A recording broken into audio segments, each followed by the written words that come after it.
E aí, meu aluno, tudo bem? Como é que você está? Está conseguindo estudar, fazer suas revisões e fazer seu planejamento? Que bom! Se você estiver conseguindo fazer isso, você está no caminho certo.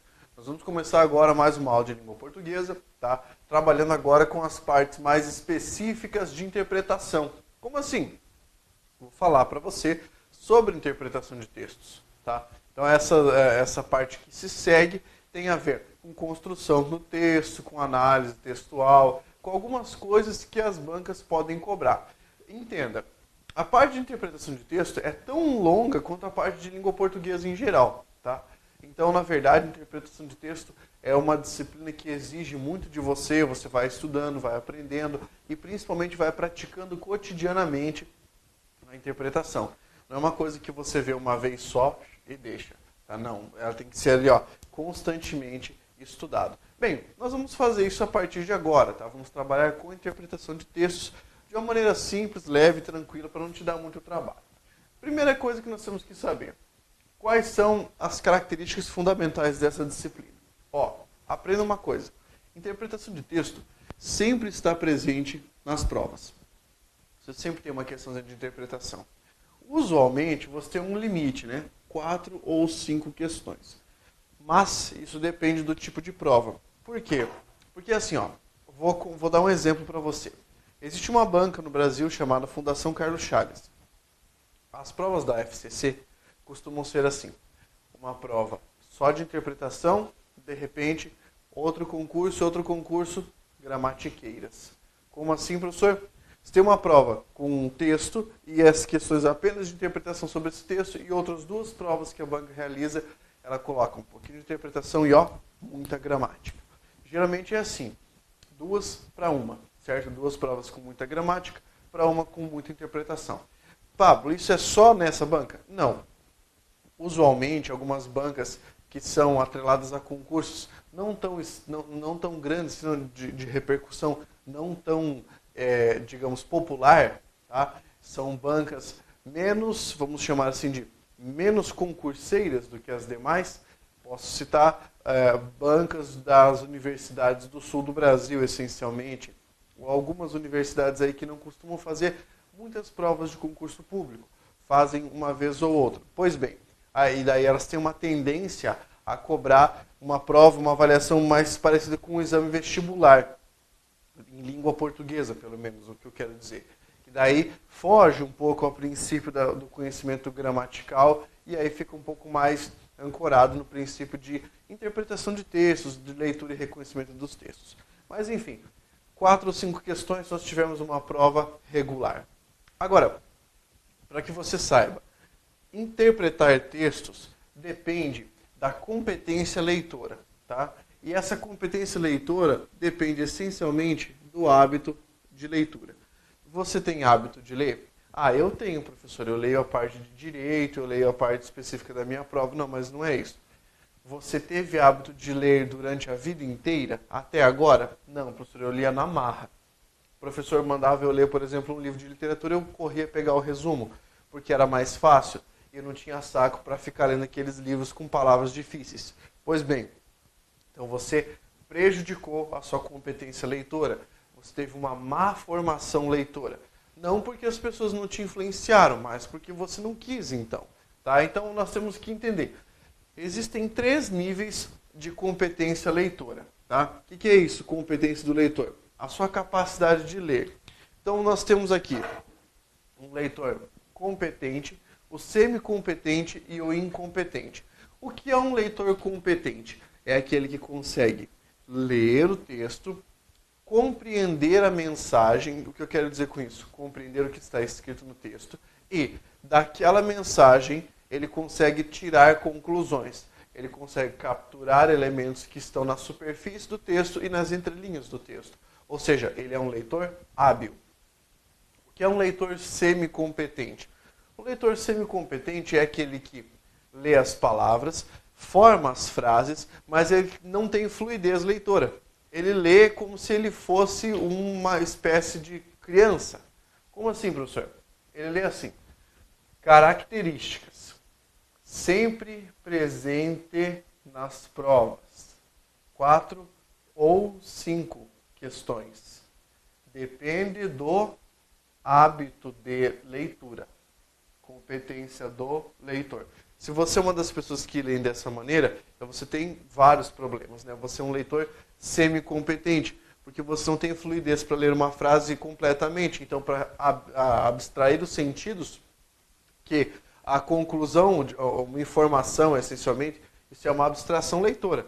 Para você conseguir fazer isso, você precisa, então, abstrair. Tem que conseguir ler, retirar informações dali. Se você for um leitor semi-competente, você tem muita dificuldade com isso. Até mesmo saber o que uma questão está cobrando. O cara fala lá, de 5 candidatos querem selecionar 2, de modo que... O cara não consegue nem ler isso, tá? E aí você também tem o leitor incompetente. O que é o leitor incompetente? É aquele que consegue apenas unir as letras e formar palavras, mas não sabe muito bem o que elas significam, tipo incompetente. Incompetente. Isso aí está escrito. Mas o cara não sabe o que é incompetente. Isso é o que nós chamamos de analfabeto funcional. Tá? Ele sabe ler mais ou menos, mas ele sabe formar as palavras, mas ele não sabe bem o que significa. Tá bom, professor. Eu não sou analfabeto funcional, eu não sou assim tão semi-competente, eu me julgo um leitor competente. Então tá bom, então nós podemos ir para o nosso trabalho. Professor, eu acho que eu sou semi-competente. Então, além de estudar muito isso aqui, você vai ter que ter um regime de leitura bem rigoroso. Vai ter que ler todos os dias, basicamente. Vamos lá? Olha só.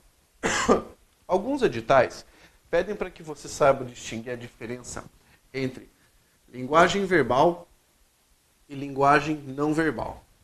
A explicação é bem fácil. A linguagem verbal é aquela que é expressa por meio de palavras, certo? Por meio de palavras, frases. Então você tem poemas, frases, contos, romances, etc.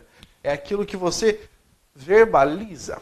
Você pode falar ou escrever, mas você consegue comunicar por meio de o quê? Palavras, tá? Você comunica por meio de palavras. Essa é a definição de linguagem verbal. O que é a linguagem não verbal? A linguagem não verbal é aquela que vai utilizar sinais, desenhos, gestos ou símbolos para comunicar algo. Não que a letra S não seja um tipo de desenho, mas não é isso que eu estou querendo dizer. Imagine, por exemplo, uma charge, certo? Em uma charge você tem elementos visuais que são da chamada banda desenhada. Eu preciso, então, reconhecer o desenho para aí poder fazer a interpretação daquilo que estou lendo, porque você lê um desenho. Tá? Essa é a ideia, você é capaz de ler um desenho. E a diferença entre linguagem verbal e não verbal é essencialmente essa. Vou dar uns exemplos aqui. Por exemplo, posso falar, vire à direita, vá com cautela, perigo, radiação. Tá? Aqui eu tenho linguagem verbal, eu usei palavras para comunicar isso. Agora, eu poderia significar alguma coisa como perigo com essa imagem, certo? Se eu utilizo isso aqui, eu não tenho nada, vamos pensar assim, eu não tenho aqui uma linguagem verbal. Porque o que você tem basicamente é um triângulo com as bordas pretas, o fundo amarelo, um crânio e 2 ossos. Isso aqui popularizou-se, tá? Isso aqui acabou se popularizando como a imagem ilustrativa de perigo. Ou seja, essa é a imagem que você utiliza quando você quer que alguém tenha atenção a alguma coisa. Isso aqui é perigoso. Isso aqui é linguagem não verbal. Placas de sinalização no trânsito, a maior parte, linguagem não verbal. Quando você tem uma seta, certo? Uma seta assim, você tem um tipo de curva. Você tem uma seta assim, você tem outro tipo de curva. Beleza? Você tem uma seta assim, quer dizer, bebaço, brincadeira, tá? É outro significado. Então perceba, a linguagem, tá, pode ser expressa por meio de outras formas que não apenas palavras. Por isso linguagem verbal e não verbal. Pode cair em prova? Pode, alguns editais costumam cobrar isso. Outro conhecimento bastante importante é o que nós chamamos de tipologia textual. O que é isso, tipologia textual? Basicamente, é a capacidade de um indivíduo reconhecer os tipos de texto com os quais ele trabalha, ou seja, o tipo de texto que ele está lendo. Como assim tipo de texto, professor? Quando eu digo tipo de texto, é A maneira como o texto está organizado, certo? A maneira como o texto aparece e como nós podemos rotular a partir da sua organização. Bem, existem algumas tipologias que são mais cobradas. Eu vou comentando aqui e ao longo desse nosso estudo eu vou dando os exemplos, certo? Então, pensemos aqui. O que é uma narração? Narração é a tipologia textual que está centrada nas ações dos personagens. Então, a principal coisa de uma narração, você vai pensar numa história. A principal coisa é você dar uma sequência de ações. Perfeito? Que é diferente de uma descrição.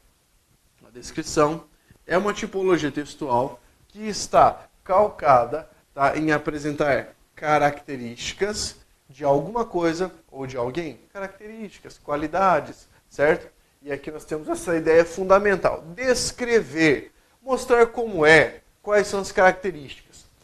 E a dissertação? A dissertação é um tipo de texto que tem como fundamento demonstrar conceitos e opiniões, tá, sobre um assunto, sobre um fato. Usualmente, o texto dito texto dissertativo carrega um ponto de vista, né? Ele traz um ponto de vista que deve ser analisado, deve ser ponderado. Basicamente, é isso que nós podemos pensar sobre a noção de tipologia textual. Muito bem. Uma vez que você identificou isso aí, o que nós podemos fazer? Trabalhar com essas tipologias, tá, para que isso fique mais claro. Aí você fala assim, professor, e outros tipos de texto? Por exemplo, uma charge. Bem, charge é um texto que pode misturar duas formas de linguagem, verbal e não verbal, tá? E que vai apresentar algumas características curiosas, né? Então pense, você tem a charge presa ao espaço e ao tempo. Não entendi, professor. Geralmente a charge é utilizada para dar algum tipo de crítica ou uma opinião a respeito de alguma coisa, certo? E essa charge tem um prazo de validade no espaço e no tempo. Por quê? Porque se eu mostrar uma charge brasileira, tá? Uma charge sobre a situação política brasileira, hoje, tá? Eu consigo entendê-la, por quê? Porque eu vivo num contexto em que eu consigo, minimamente, apreender as características da política brasileira hoje. Agora, pego uma charge e vou buscar uma charge de 80 anos. Eu vou fazer um retrocesso de 80 anos. Pode ser que eu não compreenda. Se eu não tiver uma boa noção de história, eu vou olhar uma charge e não vou compreender. Outro exemplo, presa ao local. Eu pego uma charge que é publicada no jornal local aqui da minha cidade e que tem a ver com o modus vivendi, né, com a maneira como as pessoas vivem aqui na minha cidade. E daí eu envio para você. Você que está aí me assistindo, sei lá, você está no norte do Brasil, ou você está no Nordeste, ou você está, sei lá, na região Centro-Oeste, mas não está aqui no Paraná, certo? Não está aqui na minha cidade. Você não vai entender, a menos que você leia alguma coisa a respeito dessa notícia. Então, a charge tem condições para a sua compreensão, condições espaciais e condições temporais. Beleza? Cai charge em prova? De vez em quando cai. Já vi também aparecer tirinha, já vi aparecer até piada em prova de concurso público. Tá? Então, não duvide daquilo que o elaborador possa fazer. Depois, texto instrucional. Professor, o que é isso? O próprio nome já te ajuda. Se ele é instrucional, ele é um texto que apresenta o quê? Instruções a respeito de como fazer alguma coisa. Então vamos pegar de exemplo o texto instrucional. Receita de bolo, manual, guia. Na verdade, qualquer tipo de receita que vai ensinar você a fazer alguma coisa. Tá? Então aqui você tem um texto de natureza instrucional e ele é bem característico, né? Aparece lá, ingredientes, ou itens necessários, modo de preparo, ou modo de montagem. Essa é a característica. Professor, já viu texto instrucional em provas? Também já vi. Textos de publicidade, sabe? Aparece uma peça publicitária, uma imagem e um argumento de persuasão. Também já vi isso em provas. Tudo bem? Então, não é uma coisa assim que você pense, meu Deus, que coisa complexa. Não é complexo, isso aqui é só uma espécie de resuminho para nós podermos mergulhar no conteúdo. Ó, agora, mais especificamente falando sobre a narração. O que é a narração? Texto que tem o foco nas ações. É por isso que você vai ver muito verbo no pretérito. Mas não quer dizer que o meu texto está cheio de verbos no pretérito, então ele é uma narração. Não significa isso. Eu quis dizer que é comum você encontrar verbos empregados no pretérito perfeito do indicativo, mas eu não estou dizendo que o pretérito imperfeito do indicativo seja a única forma. Não tem nada a ver, tá? É só para que você saiba. São ações que já passaram e alguém está narrando. Então a primeira coisa que você tem que saber que há em uma narração. Depois, os operadores da narrativa, né? Pensemos aqui. Se eu posso ter personagens como operadores da narrativa. Então, os personagens são os indivíduos que podem existir ou não, né? Podem ser só momentos ficcionais ali, e eles vão praticar ações da narração, certo? O que as bancas costumam perguntar para você? Alguma coisa sobre as características e sobre os comportamentos que os personagens demonstram, ou seja, quem age, quem atua dentro do texto. Esses personagens vão atuar, vão desenvolver suas ações, na verdade, dentro de um espaço. O que significa isso, professor? Dizer que existe um espaço narrativo. Basicamente, o espaço é o local em que as ações da narrativa ocorrem. Aí você pode ter uma divisão. Se você tiver mais de um local para a ação, nós chamamos de espaço aberto. Se a ação transcorrer em um local só, nós vamos chamar de espaço fechado. Tá, professor, isso faz muita diferença? Depende. Se a sua prova tiver no currículo a cobrança sobre operadores narrativos, isso pode aparecer para você. Tempo. O que é o tempo, professor? É o momento, tá, cronológico em que ocorre a narração. Mas, na classificação de tempo, nós podemos ter o seguinte, um tempo bem marcado, que é um cronológico. O tempo do relógio fala dias, meses, anos, horas, enfim. Você pode ter um tempo não marcado e desregrado, que é o tempo psicológico. O cara faz um flashback, ele avança, ele volta na história, tudo sem te avisar, certo? Isso é o tempo psicológico. E você tem um tempo não marcado mais linear, que é o tempo da narrativa. O cara não fala se está passando disso, se está passando a hora, ele só dá uma sequência de ações e você imagina que isso está acontecendo numa sequência temporal. Perfeito. Depois, a ação. A ação é o que motiva a narração, certo? É o que nós chamamos de trama, intriga, beleza? Então, é o papel de cada personagem, o que cada um faz. E nós temos que lembrar fundamentalmente o papel do narrador. O narrador, meu aluno querido, é a voz que narra as ações. Quem está contando para você a história. Ele pode ser um protagonista, quer dizer, contando a própria história, um coadjuvante, contando a história de outra pessoa, tá? Mas ele participou, ele pode nem participar da história e apenas saber a história, certo? Por que eu coloquei história aqui? Porque aquela divisão de história, o que ocorreu de verdade, né, o que seria registro histórico, e história, a ficção. Eu ainda uso essa divisão aqui. Muito bem. Essas aqui são características de um texto narrativo. Tá? Isso aqui já te ajuda. Provavelmente você já deve ter visto alguma coisa de narração na sua vida. Filmes, em tese, são narrações. Novelas são narrações. Tá bem? Agora, vou falar um pouquinho sobre o texto descritivo. O texto descritivo vai ter um foco diferente. Não é na ação. O foco aqui é na característica. Portanto, o que você vai ter muito nesse texto? Adjetivos. Adjetivos e verbos de ligação. Mas lembra, não é para você ficar contando, é para você perceber. O cara está dando características o tempo todo, então vai aparecer um texto descritivo. Você pode ter dois tipos de descrição, essencialmente falando. Uma descrição objetiva. O que é uma descrição objetiva? É aquela que não quer transparecer sentimentos. Certo? Não quer transparecer sentimentos. Principalmente o que você tem ali, adjetivos caracterizadores. A ideia é demonstrar características.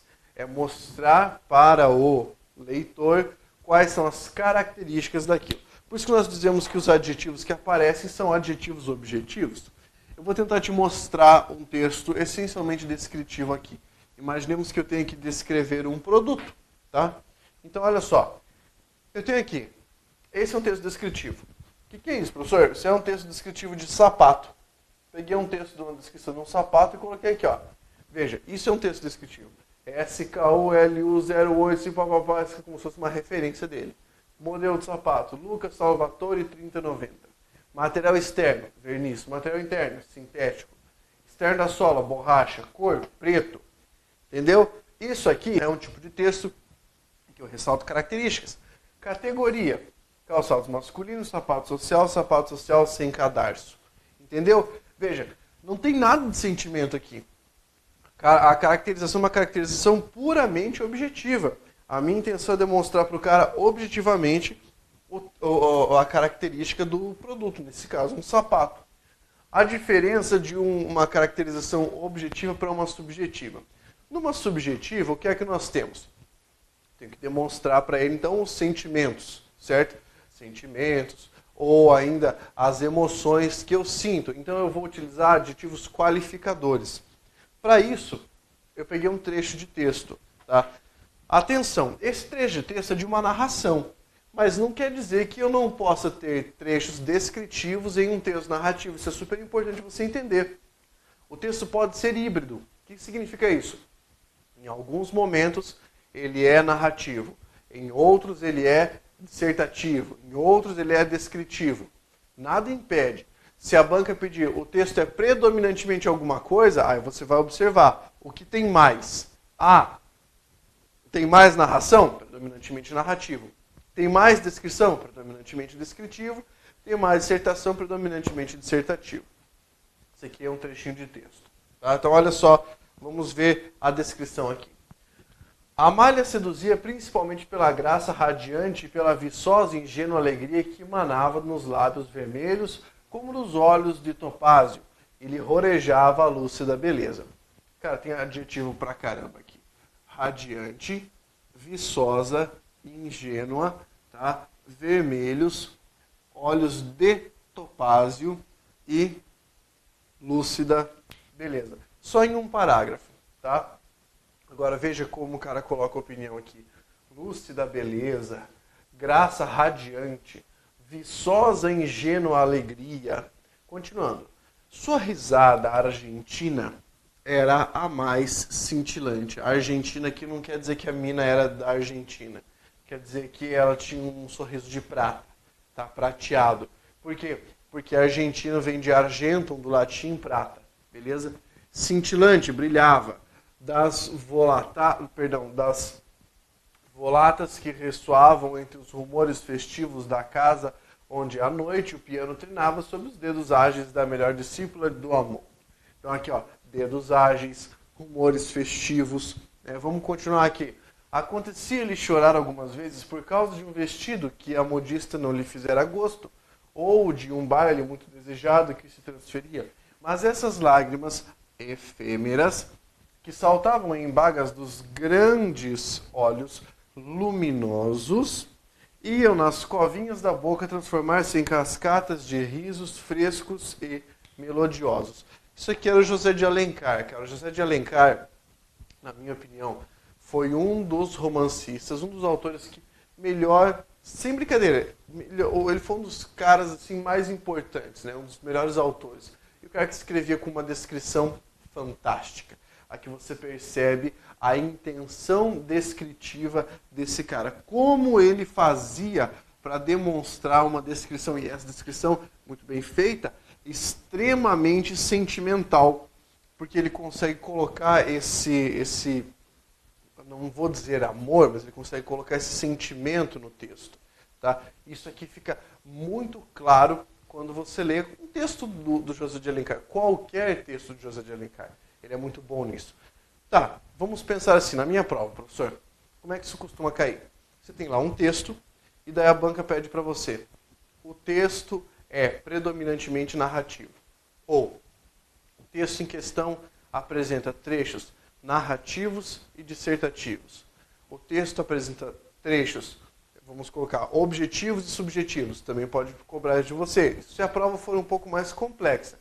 Geralmente, o que é mais básico, né, aquilo que as bancas costumam cobrar mais, é a característica da predominância.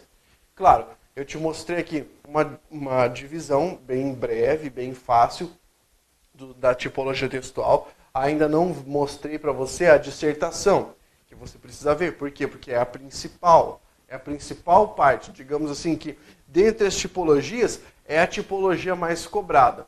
Então, eu quero que você reserve um tempinho para estudar a tipologia dissertativa, mas que você tenha consciência dessas que eu demonstrei, tá? Que eu quis mostrar para você com um pouco mais de detalhe, né? Colocar as características corretamente, um texto narrativo. Por exemplo, esse texto que eu li para você, aqui, ele é predominantemente descritivo.